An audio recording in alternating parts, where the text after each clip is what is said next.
34 peke yake. Ana bibi, ana watoto. Sasa bibi hapa mbaki mjane, watoto mbaki pale sasa kama mayatima. Hii ni kwa sababu ya risasi ambayo imepigwa na askari bandia ya Bwana Ruto. Damu ya wale watu wote ambao wamewawa na hao askari iko chini ya mkononi ya Bwana Ruto na Bwana Gachagua.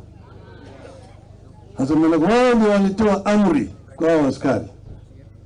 Tena baadaye wakasema kwa madaha na kwa majivuno ya kwamba askari wamefanya kazi nzuri.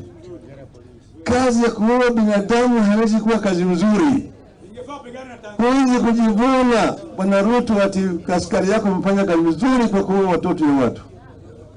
Hawa watoto ni wa Kenya. Lakini tumesema sisi kama Wanazimio tuko tayari kuongea.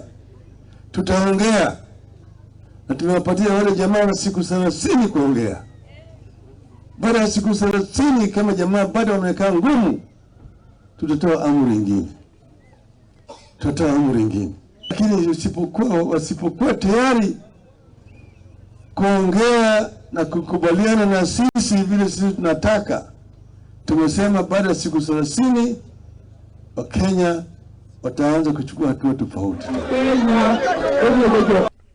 Haya, uguo niguo bururi wa kiuteti uragithie na mbere na kwĩriũnga ririkana atĩ no ũkorwo ũkĩnjĩkĩria mũhwa waku